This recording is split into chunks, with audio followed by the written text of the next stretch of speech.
tal a todos? Nos encontramos en un nuevo video. En esta ocasión voy a compartir las evidencias contundentes proféticas que demuestran que la Biblia es la palabra de Dios, un libro único, inspirado por Dios, que evidentemente fue hecho por hombres, pero que tiene un trasfondo espiritual, que evidentemente no pudo haber sido escrito nada más por seres humanos como todas las demás religiones o libros sagrados de la antigüedad, que nada más tienen únicamente sus ritos, sus creencias, y que fueron escritas obviamente por hombres como Buda, como Confucio, como Mahoma, etcétera, etcétera. La Biblia es un compendio de 66 libros que fueron escritos en un periodo de tiempo de más de 1500 años, desde el año 1000 a.C. hasta el año 100 aproximadamente después de Cristo, y fue escrita por más de 40 autores diferentes. Tiene evidencias contundentes proféticas, que son las que voy a mostrar, que demuestran su origen sobrenatural y por supuesto que demuestran la existencia de Dios. Y bueno, pues sería todo. Comencemos con la explicación. No existe otro texto o libro considerado sagrado en el mundo que tenga esas evidencias y bases sólidas, sean comprobables, hasta científicas, como las que tiene la Biblia y las Sagradas Escrituras, para demostrar que tienen un origen divino o inspirado por Dios. Y además, su autor, esto nos lleva a concluir que su autor es el Dios verdadero y el único. Y pues evidentemente su contenido ético, su contenido moral, su contenido de valores, de lo que es el bien, de lo que es el mal, del amor, de la justicia, de la equidad, de la santidad, de toda la moral y los valores cristianos, y su contenido también de salvación a través de Jesucristo únicamente, salvación espiritual por fe, es 100% verídico, es 100% digno, es una ley que se debe de aplicar absoluta, siguiendo una línea de lógica elemental.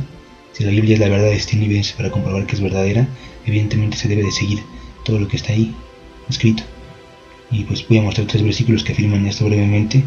Son 2 de Timoteo 3:16, que dice: toda la escritura es inspirada por Dios y útil para enseñar, para redarguir y para corregir, para instruir en justicia.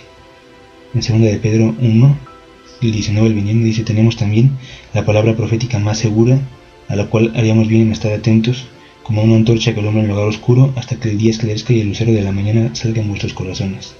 Entendiendo primero esto, que ninguna profecía es de interpretación privada de la Escritura, porque los hombres que escribieron la Biblia nunca hablaron por voluntad humana, por voluntad propia, sino que los santos hombres de Dios hablaron siendo inspirados por el Espíritu Santo. Entonces, desde que Dios comenzó a revelarse al ser humano, al pueblo hebreo, de su palabra, de su existencia, etcétera, etcétera, se le reveló pues al padre de los judíos, que es Abraham. En Génesis 12 tenemos la narración, pues si ustedes quieren leerlo. Posteriormente se le reveló a Moisés, quien entregó las tablas de la ley, que son los 10 mandamientos para el pueblo judío y el mundo entero. La época de Abraham, que es el padre de los judíos y también a su vez es el padre de los árabes, se sitúa entre el año 1850 y la época de Moisés, que fue el guía hebreo que condujo desde Egipto, desde la esclavitud de Egipto a los judíos hasta la tierra prometida de Canaán, el famoso Éxodo. Pasaron por el Mar Rojo y todo lo que ya conocemos. Fue aproximadamente entre el año 1450 al año 1250 a.C. Y estos primeros hombres de Dios fueron a los cuales el Dios de la Biblia, Jehová, Yahvé, se les reveló. Les empezó a mostrar sus leyes, sus mandamientos, sus decretos y sus profecías, y se reveló como el único Dios verdadero y vivo, ya que anteriormente sabemos que todas las religiones, todas las culturas del mundo, desde la antigüedad, jamás había habido una sola religión que fuera monoteísta, es decir, que creyera en la existencia de un solo Dios. Siempre se había tomado la existencia de muchos dioses, y el judaísmo es la primera religión monoteísta que establece la existencia de un solo Dios.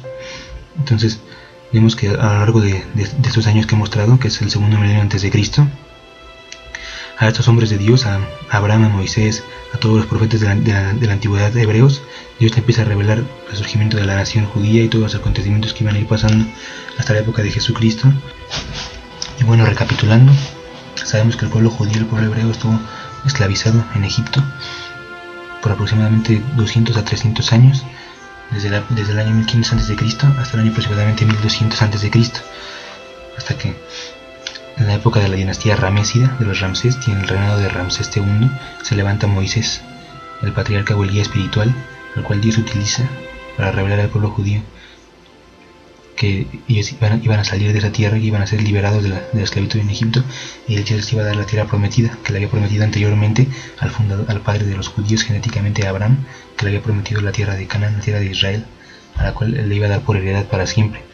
Entonces Moisés se rebela contra el faraón y guía al pueblo judío en el famoso Éxodo, en el cual cruzan la península del Sinaí, cruzan el Mar Rojo se abre, y en el monte del Sinaí Dios le revela las tablas de la ley o los 10 mandamientos, los famosos mandamientos: no matarás, no robarás, no mentirás, no tendrás dioses ajenos, no te harás imágenes ni semejanzas, amarás a Jehová tu Dios, únicamente a Él con todo tu corazón, con toda tu alma, con todas tus fuerzas, amarás a tu prójimo como a ti mismo. Entonces, después de esto, el pueblo judío conquista la tierra de Canaán a manos del guerrero Josué, el militar que acaba con todos los pueblos o las tribus semitas que vivían en ese momento. Estaban habitando la tierra de Canaán, los famosos jebuseos, fereceos, filisteos, etcétera, los combaten y conquistan la tierra. Ya para el año 1000 antes de Cristo ya se encontraba el rey David, el segundo monarca de Israel, gobernando desde Jerusalén. Ya Jerusalén ya era la capital del pueblo hebreo, del pueblo judío, y después del reinado de David gobierna el reino de Israel su hijo, el rey Salomón, quien es considerado el hombre más sabio, más inteligente de toda la historia. Él es el autor y el constructor, al cual Dios le encomienda a través del profeta Samuel, le encomienda la construcción del templo, el templo de Israel, el templo de Jerusalén, el templo de Jehová, en el cual se iba a adorar a Dios, se le iba a rendir culto y se le iban a hacer los sacrificios. Pero después de la época de Salomón, por los años 900 a.C., comienza la decadencia del pueblo judío. El reino de Israel es dividido en dos: en el norte Israel y al sur Judá. Se dividen las tribus, y los reyes de Israel empiezan a corromper, empiezan a robar el dinero de los impuestos del pueblo, a robar los ingresos, a no servir a la población, al Estado. Igualmente la gente se empieza a corromper moralmente, espiritualmente, y en todos los sentidos, y los sacerdotes de igual manera empiezan a apostatar y a rebelarse contra Dios, a dejar de creer en la existencia de un único Dios verdadero y vivo, y a dejar de adorar a Jehová y seguir sus mandamientos, y a corromperse en todos sentidos, y empezar a adorar a otras deidades y a mezclarse, creando un sincretismo religioso con las deidades paganas de todas las tribus alrededor y todos los pueblos alrededor.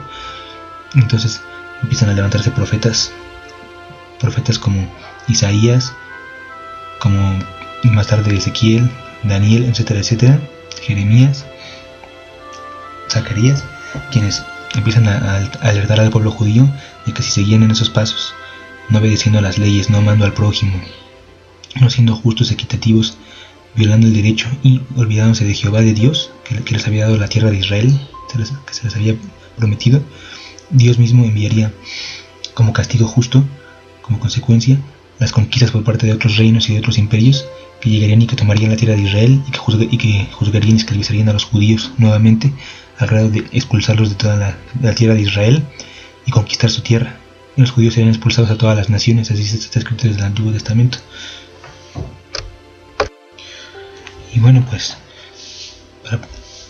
nada más para aclarar, ya aparte de lo que acabo de decir, los profetas a los cuales voy a mencionar, los cuales escribieron esas profecías inspiradas por el mismo Dios, las cuales se cumplieron en la historia por completo y en su totalidad, que demuestran la inspiración divina, son a los que voy a citar: son Daniel, el profeta Daniel, el profeta Isaías y el profeta de Amos, y también voy al mismo Señor Jesucristo, también va a ser parte de esas profecías que voy a citar a continuación.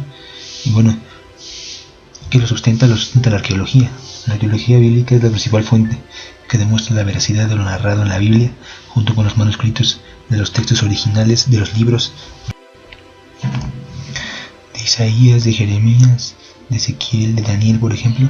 Isaías vivió en el año 700 a.C., en la época del Imperio Asirio.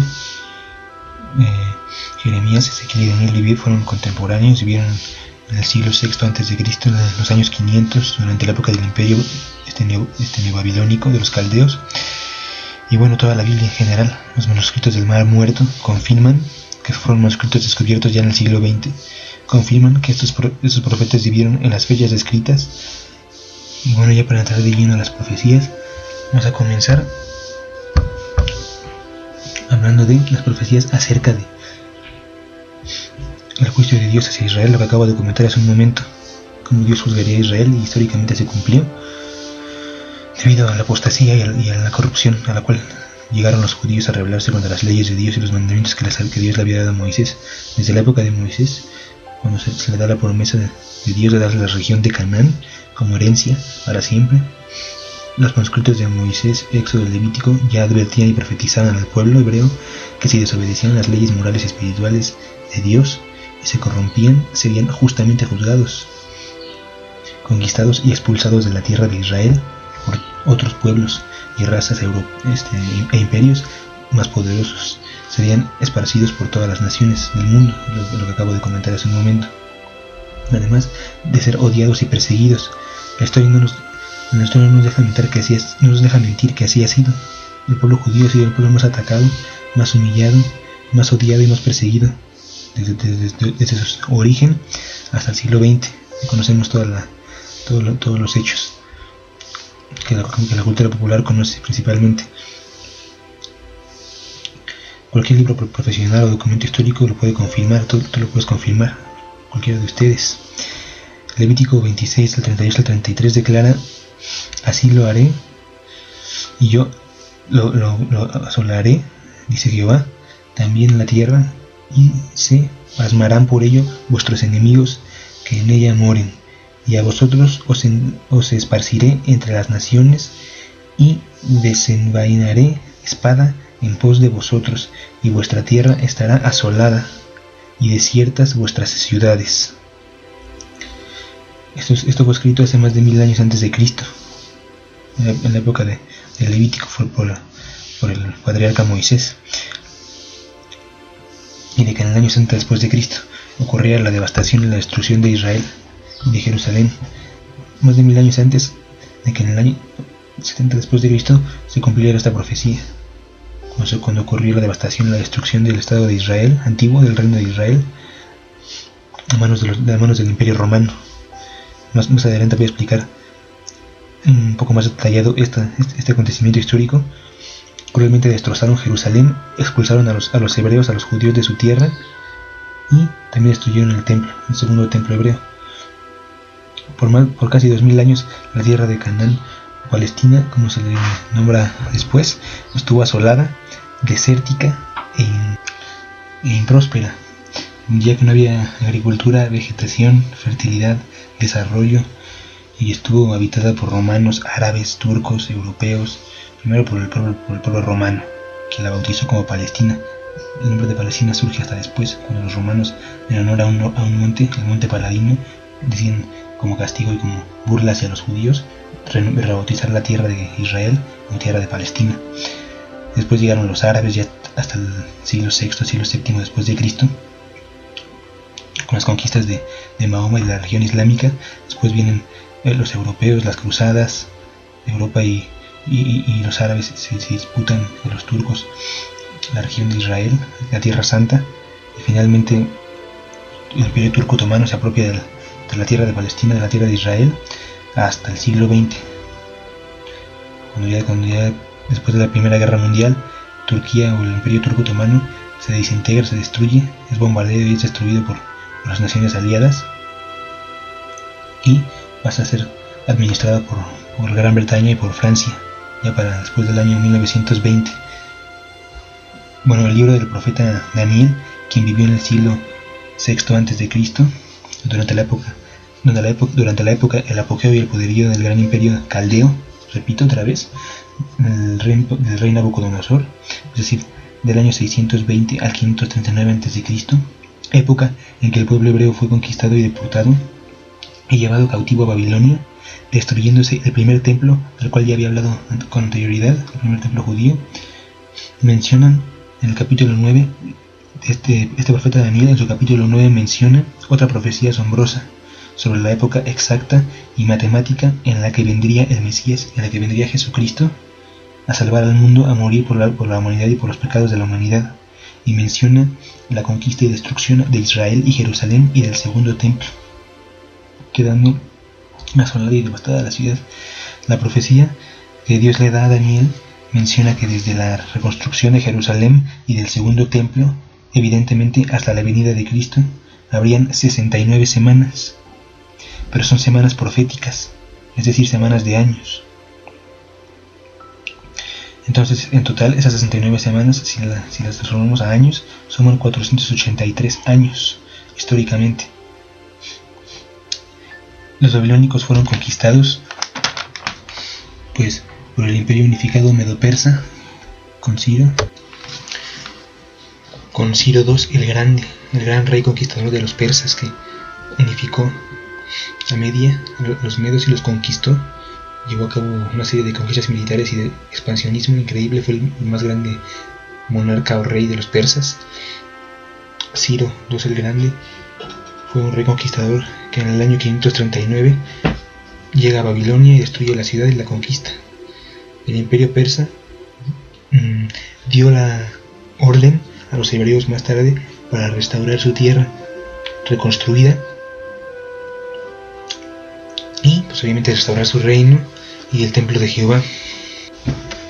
Y pues Zorobabel, que fue un líder judío, fue el encargado de la reconstrucción del templo judío, que acabó de ser construido aproximadamente entre el año 515 y 500 a.C. En el libro de Esdras, capítulo 6 y versículo 15, se menciona a detalle toda esta narración de cómo los judíos regresan a su tierra de Babilonia, ya que el emperador persa Ciro les permite, les da la entrada y el regreso a su tierra, les permite reconstruir, les ayuda a reconstruir, les permite la reconstrucción de toda la tierra de Israel y todo el reino de Israel y de Jerusalén, y hasta les permite la reconstrucción del templo judío. Durante el reinado del rey persa Darío I, es en la época en la que el templo judío es reconstruido. Entonces llevan dos templos que se construyen en honor a Jehová, en honor a Dios, y evidentemente no es un cálculo exacto, pero sí muy aproximado y acertado de la profecía de la cual estamos hablando. Si al año 500 a.C. le sumamos 483 años, que son las semanas proféticas que están escritas en el libro de Daniel, ¿qué pasarían? Sale el año 17 a.C., época en que ya existía el imperio romano unificado con su primer César, el César Augusto, y faltaban menos de 100 años prácticamente para que Israel fuera destrozada por completo, destruida por el emperador Tito Vespasiano, que fue uno de los primeros emperadores radicales, crueles, dictadores y asesinos que tuvo el imperio romano en el año 70 después de Cristo. Y faltaban muy pocos años también, en el año 17 a.C., que es el cálculo que acabo de hacer. Faltaban muy pocos años para el nacimiento de Jesucristo en Belén, quien se proclamaría el Mesías ungido, el mismo Dios hecho carne, cumpliendo con esta profecía y más de 500 profecías sobre él en el Antiguo Testamento. Es decir, en conclusión, se profetiza matemáticamente calculada, con un cálculo muy aproximado y muy exacto, la época en la que Jesucristo vendría aquí a la tierra, estaría aquí en el planeta Tierra predicando, moriría por nuestros pecados, y la época en la que Jerusalén y Israel iban a ser conquistadas por el Imperio Romano, y el cálculo da muy aproximado. Y bueno, pues los hebreos peregrinaron, fueron migrando en la diáspora judía, la famosa diáspora judía que se da después del año 70 después de Cristo, cuando son expulsados y la tierra es completamente destruida, la tierra de Canaán, la tierra que le había pertenecido originalmente a Israel y a los judíos, es arrasada por el Imperio Romano hasta el día de hoy. Son en varias guerras entre judíos contra romanos, que evidentemente el Imperio Romano era un imperio absolutamente lleno de riqueza, de poder, de dominio, de estrategias militares. Derrotaron a los hebreos y los sacaron. Entonces desde ahí ellos bautizaron la tierra como Palestina. Hasta hoy, en el siglo XIX, surge un grupo de judíos políticos, también empresarios importantes en Europa. En el Imperio Alemán, en la época del Imperio Alemán, de Otto von Bismarck, también en Francia y en el Reino Unido, en el Imperio Británico, y en los Estados Unidos, también en Norteamérica. Surge el sionismo con Teodoro Herzl, que es un movimiento que financió una migración masiva de judíos a Canaán, o como mal se les llama, la tierra de Palestina, porque ya a partir de ahí se le conoció como Palestina, y de aquí estoy hablando ya del siglo XIX, porque en este siglo es donde surge ese movimiento del cual estoy hablando. Y pues la intención de este movimiento europeo, de judíos europeos y de judíos que estaban en Norteamérica, en Estados Unidos en esa época, era evidentemente regresar a la tierra prometida, regresar a la tierra de Canaán, a Israel, que en ese momento pues, estaba ocupada por el Imperio Turco Otomano, el imperio que se había apropiado de toda la zona del Medio Oriente, de la región de Palestina y prácticamente del norte de África. Estaban bajo control de este imperio islámico otomano, de los turcos. Y los judíos entonces empezaron a financiar esta inmigración, como yo lo había mencionado, y que tenían el deseo de volver a ser nación y estaban en todo su derecho de volver a ser un estado-nación. Entonces destaco 2 puntos: que como pueblo o raza estaban, como ya lo había dicho, en todo su derecho de volver a ser nación y de autodeterminarse. El derecho internacional así lo establece, que cada pueblo, que cada cultura, que cada nación con un sentido de identidad tiene el derecho de autodeterminarse, establecer su forma de gobierno, su forma de estado y su modelo económico en general, y de ser un país, un estado-nación, ya que en el momento en el que regresaron la tierra no le pertenecía a nadie, ni a árabes ni a palestinos, porque de hecho los palestinos no existen, son realmente árabes que también habitaban ahí junto con los judíos en esa misma tierra. Le había pertenecido al Imperio Turco Otomano y se encontraba, ya después de la Segunda Guerra Mundial, de la época del Holocausto nazi, se encontraba bajo el mandato o la administración británica y francesa temporal, una administración impuesta por un tratado por medio de los ingleses y franceses. Después de la Segunda Guerra Mundial y acabando el Holocausto, donde murieron más de 6 millones de judíos, la ONU crea la resolución, o promueve la resolución, porque los judíos piden apoyo a los Estados Unidos y al Reino Unido, que fueron los vencedores de la Segunda Guerra Mundial, piden su ayuda para volver a ser Estado. Crea la resolución 181 para la creación de 2 estados, uno árabe y uno judío, para que fuera justo y equitativo este tratado. Sin embargo, los judíos sí aceptan, pero los árabes rechazan esta resolución por el extremismo islámico que abundaba en esa época, negándole el derecho de Israel a existir. Entonces Israel es reconocido por las principales potencias, sobre todo por Estados Unidos, ya bajo la época y el mandato de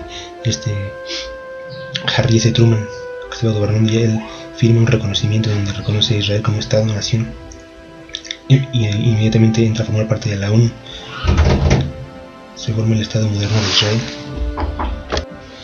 Entonces el Estado de Israel nace oficialmente el 14 de mayo de 1948. Es reconocido por las principales potencias y por casi todos los países del mundo, a excepción del bloque árabe y de la Unión Soviética. La Unión Soviética sí también reconoce a Israel, solo con la excepción del bloque árabe, de la Liga Árabe, de todos los países como Siria, Irak, Líbano, Jordania, Egipto, Arabia Saudita. Obviamente los palestinos son los únicos que no reconocen el Estado de Israel, entre otros pocos países. David Ben Gurión fue el primer ministro, y el Estado judío invierte en infraestructura, en milicia para defenderse de sus enemigos, en fertilidad, y la tierra vuelve a reverdecer.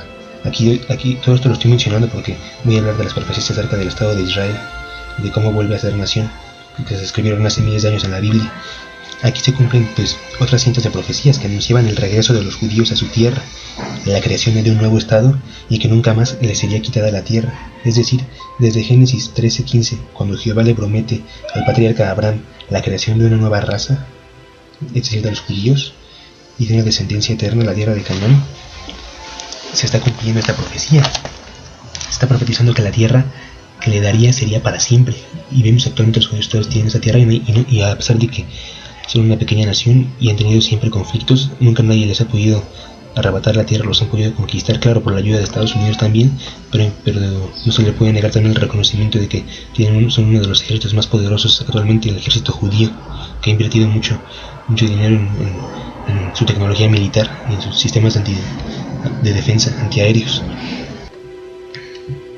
Y sin embargo, pues todos estos hechos históricos no desmeritan en absoluto, ni hacen menos que se hayan cumplido absolutamente y tal cual lo profetizaron los profetas del Antiguo Testamento, los hebreos, y Dios se los reveló a ellos, de que Israel sería reconquistada, de que volvería a haber un Estado-nación libre, soberano, independiente, y que nadie más nunca jamás les arrebataría la tierra, que sería una tierra que Dios les daría para siempre. Hasta la fecha, por una o por otra, la profecía se ha cumplido con absoluta totalidad. Y a continuación voy a leer pequeños fragmentos de las profecías de los libros que ustedes pueden comprobar para hacer más evidente este mensaje que estoy compartiendo. Isaías 66, del 7 al 18, dice: antes de que estuviese de parto, dio a luz. Antes que le viniesen dolores, dio a luz un hijo. Está hablando del pueblo de Dios, del pueblo de Israel. ¿Quién oyó cosa semejante? ¿Quién vio tal cosa? ¿Concebirá la tierra en un día? ¿Nacerá una nación de una vez? Pues en cuanto Sión estuvo de parto, Sión representa a Israel, a los judíos, a los hebreos, dio a luz sus hijos. Yo que hago dar a luz, ¿no haré nacer? Dijo Jehová. Yo que hago engendrar, ¿impediré el nacimiento? Dice tu Dios. Alegraos con Jerusalén y gozaos con ella todos los que la amáis, llenaos con ella de gozo todos los que os enlutáis por ella. Y no fue evidentemente así lo que ocurrió. En un solo año, prácticamente en un solo día, después de la Segunda Guerra Mundial, en 1947, con el apoyo de las potencias vencedoras de la guerra, Estados Unidos con Harry Truman en el gobierno, la Unión Soviética con Stalin, Joseph Stalin al mando, Winston Churchill con el Reino Unido, apoyando, reconociendo a Israel como Estado, nación, la resolución 181 de noviembre de 1947, la cual creó el moderno Estado de Israel el 14 de mayo de 1948 con David Ben Gurion como su primer ministro. En un solo día, el 14 de mayo del 48, nace Israel. Y para aclarar más, si también les queda duda de lo asombroso que es la Biblia, lo inspirada que es por Dios y las profecías tan increíbles que tiene, aquí hay otra profecía más clara que está también, que las voy a mencionar. Amos capítulo 9, del versículo 13 al 15. Dice: He aquí vienen días, dice Jehová, en que el ara alcanzará al segador, y el pisador de las uvas al que lleve la simiente, y los montes destilarán mosto, y todos los collados se derretirán. Está hablando del final de los tiempos. Y traeré del cautiverio a mi pueblo Israel, a los judíos, a los hebreos. Edificarán ellos las ciudades asoladas, y las habitarán, plantarán viñas y beberán el vino de ellas, y harán huertos y comerán el fruto de ellos. Pues los plantaré sobre su tierra, y nunca más serán arrancados de su tierra que yo les di, ha dicho Jehová, Dios tuyo. Y solo estoy mostrando dos de las cientos de profecías que hay sobre el retorno de los judíos y del pueblo hebreo a su tierra, a la tierra de Canaán, a la tierra prometida, a la tierra que conquistaron y que les perteneció en la edad antigua, y que ya conté la historia brevemente. También está el mismo Jesucristo cuando predica sobre las señales de los últimos tiempos a sus apóstoles, profetiza igual sobre el regreso de Israel a su tierra, que Dios no iba a acabar con el pueblo judío, sino que le iba a dar una oportunidad, le iba a perdonar y le iba a restaurar cumpliendo su promesa que había hecho desde el Antiguo Testamento. Y cuando Israel regresara a su tierra, todo sería una de las señales principales de su segunda venida y de los juicios de Dios y del final de los tiempos. Se menciona claramente en Lucas 21, tenemos muchos pasajes como Jeremías 23, Daniel 9, Mateo 24 y 25, Ezequiel 11, Ezequiel 36, 37, por si quieren checar las evidencias. Perdón, más profecías. Fue una promesa eterna que Dios le dio a Israel, al pueblo judío, y creo que es innegable esta revelación profética, ya que muchos pueblos como los judíos de la antigüedad,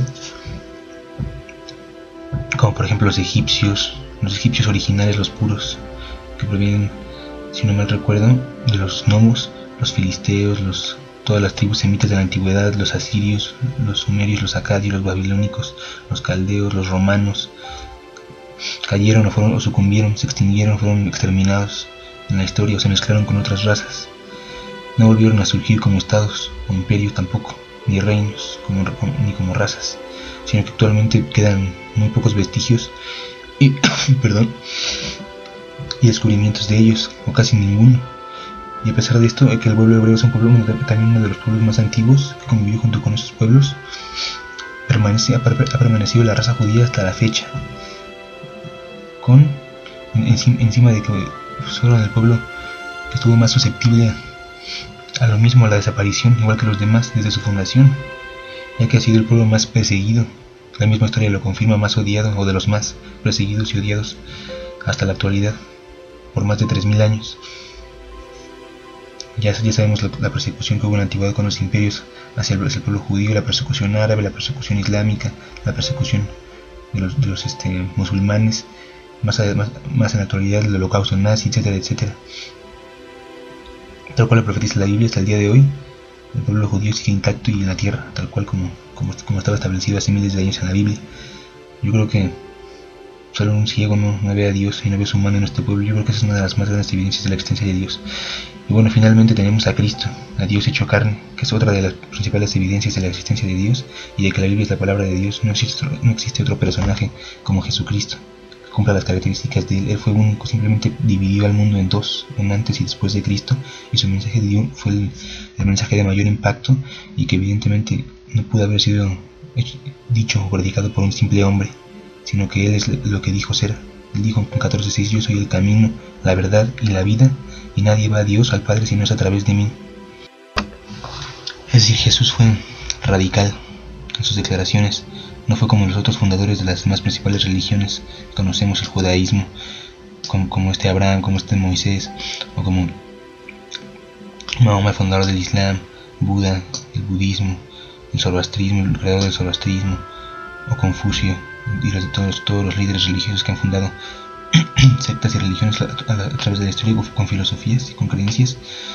Ellos simplemente fueron hombres y murieron, y ya nunca se atrevieron a hacer tales declaraciones como las que hizo Jesucristo, de decir que Él es el camino, la verdad y la vida, que Él es Dios hecho carne, que bajó, que es el Hijo de Dios, y a decir que nadie puede ir al cielo, que nadie puede alcanzar la salvación por sus propios méritos, por sus propias buenas obras, o por creer en tal o cual religión, sino nada más a través de Él se podría llegar a Dios Padre y podría alcanzar una vida de plenitud en esta vida y en la otra. Eso que argumenta mucha gente de que Jesús no es Dios y de que Él nunca predicó que Él o dijo de sí mismo ser Dios, ser sobrenatural, ser el Hijo mismo de Dios, que solamente fue un maestro de moral, un grande filósofo, es una total y absoluta mentira. Y esta burla hacia el mismo Dios y hacia el mismo cristianismo, porque el que lee la Biblia y el que conoce se da cuenta que el mismo Cristo en innumerables ocasiones hizo mención de su deidad, diciendo que Él venía del Padre, que Él provenía del Padre, que Él tenía el Espíritu de Dios Padre. Así lo bautizó Juan el Bautista: el Cordero de Dios que quita el pecado del mundo, el Hijo de Dios. Dios mismo, el Espíritu Santo llegó a Él, lo ungió y dice: este es mi Hijo amado en quien tengo mi complacencia. Y por ejemplo, el principio mismo del Evangelio de Juan comienza diciendo, en Juan 1, del 1 al 5: en el principio era el Verbo, o sea, Cristo, la acción, el creador de todas las cosas, y el Verbo era con Dios, y el Verbo era Dios. Está diciendo que Cristo es Dios. Este era el principio con Dios. Todas las cosas por Él fueron hechas, y sin Él nada de lo que ha sido hecho fue hecho. En Él estaba la vida, y la vida era la luz de los hombres. Simplemente Jesús trajo un mensaje distinto al de todas las filosofías, todas las religiones, que todas predican un mensaje de buenas obras, de rituales, de requerimientos, como el catolicismo, sacramentos: tienes que hacer esto y esto y esto para poder ganarte el cielo. Y no es así. El mensaje de Jesucristo es al revés. Tú no puedes hacer nada porque eres malo, porque eres perverso, porque eres pecador por naturaleza. Tienes que reconocer tu condición de pecado y arrepentirte de esa condición, porque así dice la Biblia en Romanos 3:23: no hay justo, ni aun uno, no hay quien haga lo bueno y no hay quien busque a Dios. Todos estamos separados de Dios porque Dios es un Dios santo, por cuando todos pecamos y estamos destituidos de la gloria de Dios. En Juan 3, el mismo Cristo le está hablando con un religioso, con un fariseo llamado Nicodemo, al cual pensaba que a través de la religión hebrea, de seguir las normas de los judíos, se podía llegar al cielo. Pero Jesús le dijo que no, era imposible, que era imposible ser salvo a través de buenas obras o de religiones o de rituales, sino que tenías que nacer de nuevo, completamente cambiar tu naturaleza, dejar de ser malo para ser bueno. Y eso no se logra contigo mismo, se logra con reconocer a Cristo como tu Señor y tu Salvador, y dejar que Él sea el que obre en ti, el que Él ponga en ti sus mandamientos, sus leyes, sus enseñanzas, dejarlo entrar a tu corazón como tu Señor y como tu Salvador. ¿Qué quiere decir eso? Nacer de nuevo. Esto está en Juan capítulo 3, Jesús le dijo: de cierto te digo, que el que no naciere de nuevo no puede ver el reino de Dios. Él le dijo: si no naces de agua y de espíritu, es decir, que la palabra de Dios more dentro de ti, y que tengas al Espíritu Santo, que tengas al Espíritu de Dios morando dentro de ti, no puedes ser salvo, no puedes entrar al cielo, no puedes entrar al reino de Dios. Estás condenado. Y él claramente lo dijo: nadie subió al cielo. Es mentira. Todo el que cree que haciendo buenas obras va a subir al cielo está engañado. Nadie subió al cielo sino el que bajó del cielo, el Hijo de Dios. Dios mismo se hizo carne y bajó del cielo el Hijo del Hombre. Y así como Moisés levantó la serpiente en el desierto, es necesario que el Hijo del Hombre sea crucificado, es decir, muera y pague por el pecado de nuestro pague por nuestros pecados, por nuestros castigos, sea castigado en nuestro lugar, pagando el precio de nuestras maldades y de nuestros juicios y de nuestros pecados que nosotros tenemos que haber pagado en el infierno. Es decir, Cristo bajó, se sacrificó. Es decir, Él padeció todas nuestras maldades, todos nuestros pecados. Él fue juzgado en nuestro lugar. Dios lo castigó a Él y no lo perdonó a Él, que es su propio Hijo, para perdonarnos y para salvarnos a nosotros. Él sí fue juzgado y pagó el precio de todos nuestros pecados. Es decir, su dolor en la cruz no solamente fue el castigo brutal y cruel físico, en el cual derramó su sangre para morir por nuestros pecados, sino el castigo también fue espiritual, de cargar todo el precio de nuestros pecados. ¿Por qué? Por amor, porque de tal manera amó Dios al mundo, Dios Padre, que dio a su Hijo unigénito, para que todo aquel que en Él cree no se pierda en el infierno, mas tenga vida eterna en el cielo. Ese es el versículo más increíble de toda la Biblia. Creo que el mensaje es demasiado claro, demasiado hasta sencillo para cualquier persona que lo quiera aceptar con humildad, que quiera reconocer esto que hizo Dios. Él pagó y sufrió nuestro castigo, nuestro juicio. Simplemente nosotros lo que tenemos que hacer es creer en Él, es recibirlo, es tener un encuentro personal con Él, arrepentirnos de nuestros pecados, entregarle nuestra vida a Él, para que Él sea el Señor y Salvador de nuestra vida. Y hay varios versículos que lo demuestran, como me lo acabo de decir, Juan 3, Juan 5, Romanos 10, 9, que dice que la palabra de fe que predicamos es que si confesares con tu boca que Jesús es el Señor, creyeres en tu corazón que Dios le levantó de los muertos, serás salvo. Efesios 2, del 8 al 9, contradice a la Iglesia Católica. Dice, porque por gracia somos salvos por medio de la fe, no de las obras. Y esto no de nosotros, pues es un don de Dios, no por obras para que nadie se gloríe. Únicamente tienes que recibir a Cristo en tu corazón. Tienes que arrepentirte de tus pecados. Tienes que volverte a Él y con sinceridad abrirle tu corazón para dejar que Él entre y que Él more en tu vida y que Él te cambie. Tener un encuentro con Él espiritual que te produzca ese nuevo nacimiento. Y finalmente, Cristo cumplió con más de 500 profecías. Ya no voy a mencionarlas a detalle, pero ustedes lo pueden investigar y lo pueden comprobar. Profecías de los manuscritos del Mar Muerto, que son evidencias que se encontraron en el siglo XX y que son escritos del Antiguo Testamento, de los principales profetas como Isaías, como el mismo rey David hace 1000 años, Isaías hace 700 años, Daniel, etc. La profecía que les dije de Daniel, que calculó la fecha exacta en la que Jesucristo iba a venir aquí a la tierra, y así más de 500 profecías que hablaban de su venida, de cómo, de todo lo expuesto, de su obra, de su mensaje, de misericordia, de amor, de arrepentimiento, de buenas obras, de pacifismo, su muerte, su sacrificio, lo que ya expliqué, para morir por nuestros pecados, su resurrección misma, porque es otra de las más grandes evidencias, la resurrección de Cristo. Simplemente por la resurrección de Jesucristo existe el cristianismo, porque si Él no hubiera resucitado, los apóstoles no hubieran tenido el valor moral y el valor espiritual de haber creído que Él era verdaderamente Dios para ir y predicar al mundo. Y los cristianos del primer siglo no se hubieran arriesgado a ser apedreados, a ser crucificados, a ser torturados, y ser masacrados por las leyes del Imperio Romano, que impedían el cristianismo, porque el cristianismo estaba prohibido. En los primeros 3 siglos de la Iglesia cristiana, el cristianismo estuvo prohibido por el Imperio Romano. Los cristianos eran masacrados en los circos romanos. Ellos estaban conscientes de quién habían creído y de que quien habían creído había resucitado entre los muertos. Entonces esas profecías fueron escritas inclusive por el rey David hace 1000 años antes de Cristo, antes de su venida, escritas por el profeta Isaías hace 700 años, por Jeremías, por el mismo rey Salomón también, hace casi 1000 años, y hasta fueron escritas también por Daniel, como la que ya les había comentado, de la profecía que calcula matemáticamente la fecha exacta histórica en la que Jesús iba a venir aquí a la tierra, la que ya les comenté hace rato. Y así, por cuestión de tiempo no las voy a comentar todas, pero les voy a poner un ejemplo de una que es el Salmo 22. Bueno, voy a leer ese salmo.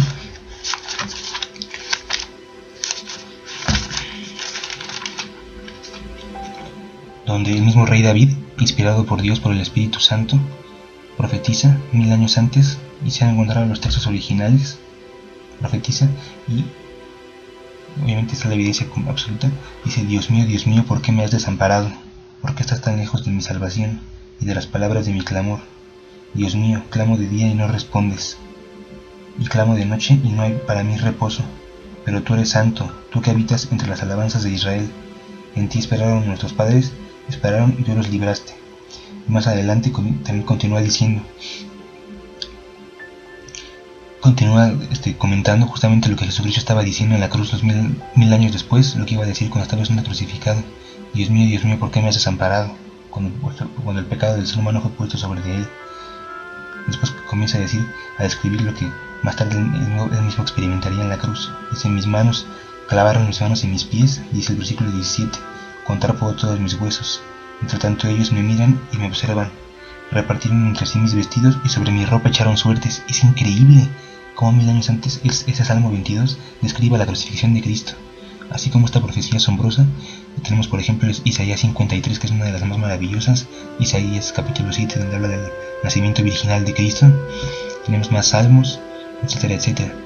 Ustedes pueden descubrir varias profecías en la Torá, en el Antiguo Testamento, que hablan del Mesías. Entonces es indudable que Cristo es el Hijo de Dios, y por ende la Biblia es la palabra de Dios, que es digna de seguir y de creer. Entonces pues simplemente lo comparto para que ustedes tengan este conocimiento y para que quede en su decisión, en su libre albedrío, el creerlo o no creerlo, y el decidir entregarle su vida a Dios y a Cristo, o simplemente tomar esto como algo que no lo van a aceptar, no lo van a en serio, o repetir esta oración que voy a hacer a continuación. Si ustedes quieren entregarle su vida a Cristo, recibirlo en su corazón, únicamente tienen que decir: Señor, ser sinceros: Señor, reconozco que soy pecador, que no te conozco, que no te tengo, que he hecho lo malo delante de tus ojos, que te he fallado, que te he ofendido. Y pues quisiera conocerte, Padre, quisiera experimentar esa realidad que tanto me comentan y que tanto he escuchado, que dicen acerca de ti, que tú existes, que tú eres real.